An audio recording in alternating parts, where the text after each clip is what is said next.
Hello everyone and welcome back to World of News. Today we've got breaking developments out of the bilateral meeting between US President Donald Trump and Chinese President Xi Jinping in Busan, South Korea. We'll break down what was agreed, what wasn't, and what it means. Let's get into it. On October 30, 2025, at the sidelines of the Asia-Pacific Economic Cooperation (APEC) summit in Busan, Trump and Xi held face-to-face talks, their first in person since 2019. The meeting lasted approximately 1 hour 40 minutes, which was shorter than some had expected. At the end of the talks, President Trump described it as 12 out of 10 on a scale of 10. Here are the major highlights. Tariff reduction. The U.S. announced it will cut its average tariffs on Chinese imports from roughly 57% to about 47%. Fentanyl-related tariffs. A portion of tariffs linked to Chinese precursor chemicals used for fentanyl production have been reduced from $20% to $10%. Soybean purchases and agriculture. China agreed to resume larger purchases of U.S. soybeans. Rare earths, export controls. China pledged to delay new export restrictions on rare earth elements for at least 1 year under the framework. Diplomatic visits. Trump announced he will visit China in April 2026, and Xi is expected to visit the U.S. thereafter. These moves signal a truce of sorts in the trade war rather than a full resolution. While the deals look good on the surface, there are important caveats. Core structural issues remain unresolved. Topics such as China's industrial subsidies, manufacturing overcapacity, forced technology transfer, and export controls on advanced tech like semiconductors were largely not addressed in depth.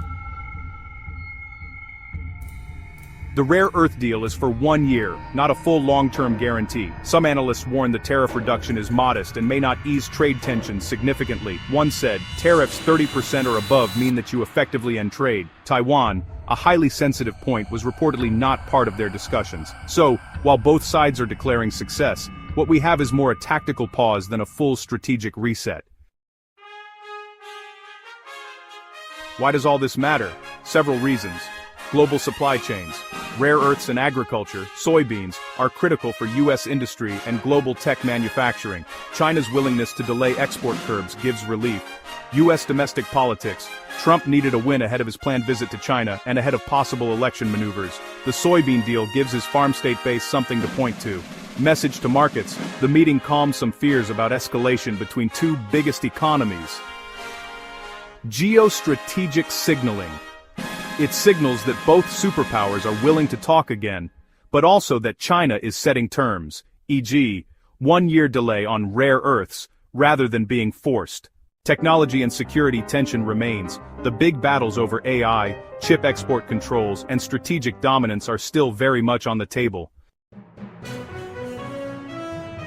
So what should we keep an eye on going forward? Will Trump's visit to China in April actually happen, and what will be the agenda? Will China follow through on its promises? Soybean purchases, rare earth export delay, fentanyl control. Will the U.S. loosen or tighten export controls and tariffs further depending on China's compliance? How will this affect the Taiwan question, South China Sea, and tech race? Markets. Will global manufacturers act on the rare earths relief, and how will commodity agri-markets respond? If you found this breakdown helpful, please hit the like button, subscribe for more global diplomacy updates, and ring that notification bell so you don't miss our next deep dives. I'd also love to hear your thoughts. Do you think this meeting was a real breakthrough or just smoke and mirrors? Drop a comment below. Thanks for watching. I'll see you next time. Until then, stay informed and stay curious.